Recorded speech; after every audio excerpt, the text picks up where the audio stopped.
Hey guys, it is Abdul, host of the weekend edition of Abdul at Large here on 93 WIBC. Also, the editor and publisher of IndiePolitics.org, and of course, attorney at law, licensed in Illinois and Indiana, the law firm of Lewis & Wilkins, located in downtown Indianapolis.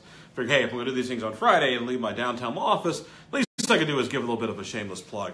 Appreciate you guys being with us. As always, big, of course, item this week over the legislature was, of course, Sunday sales, which had been a long time coming.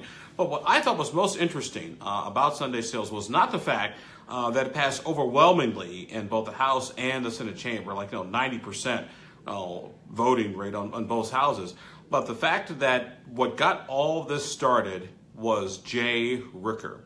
There's been this discussion about who should get the most credit for Sunday sales. Now, of course, I would say me, since I was the one who kind of broke the story in the first place. But no, all due seriousness, Jay Ricker really does. And that's the irony of the whole thing. Because remember, it was Jay Ricker who figured out how to retrofit his convenience stores in both Sheridan and in Columbus so he could serve alcohol for carryout. That had never, ever been done before. And Jay Ricker figured out how to do it.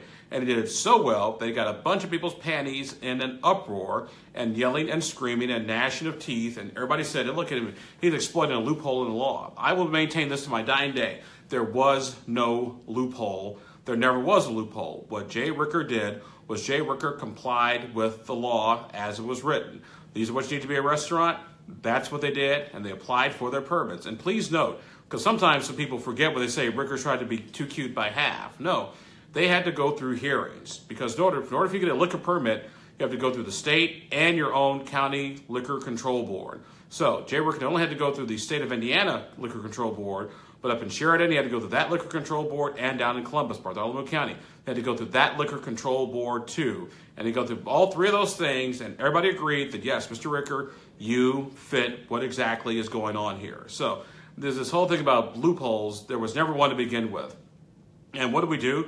Instead of rewarding that type of creativity and that type of ingenuity, lawmaker said, nah, this is not what you're supposed to do. And so we're going to basically, your license is going to expire at the end of April, which is sad and unfortunate, because anybody who has been wanting Sunday sales, has been demanding Sunday sales for so long because it's made sense, and there's no reason why something that is perfectly legal on Monday through Friday, or Monday through Saturday, should be illegal to do on Sunday has never made any sense to me.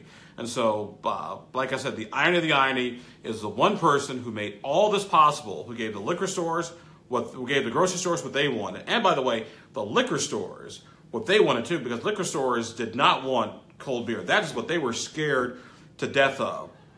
It was cold beer. So when they formed the alliance with the grocery store folks, and that basically kept cold beer out of the universe, because originally Jay Ricker and the grocery store people were in alignment with each other, but this is called politics, and there's no loyalty in politics. In politics, there are no permanent friends or permanent enemies, just permanent interests. And the liquor store and the grocery store people, their interests were exactly the same on this particular day. But the good news for Jay Ricker, who, by the way, I interviewed, and you can hear that conversation this weekend on Abdul Large here on 93 WIBC. Jay Ricker and those folks, they are not giving up. They plan to be back for the fight, to be able to serve cold beer for carryout, and they'll come back again and again and again, almost kind of like Jason Voorhees in Friday the 13th. They are not going to let, ladies and gentlemen, this fight go by the wayside. So I wanted to make sure I shared that with you, because I thought that was one of the most interesting things out of this entire week with respect to Sunday sales. Do me a favor, be sure to hang out this weekend, because not only will we get the Sunday sales perspective from Jay Ricker, we will also hear from the liquor store folks as well as the grocery store people. And as we're coming down to the last 10 days of session, you'll hear from the governor, Speaker of the House, Senate President, and of course our own Eric Berman, political reporter here at WIBC and Network Indiana. Well, that's going to wrap up this brief, because I still got to practice law this afternoon. Hey, got to bill hours. Got a hot wife who has to eat.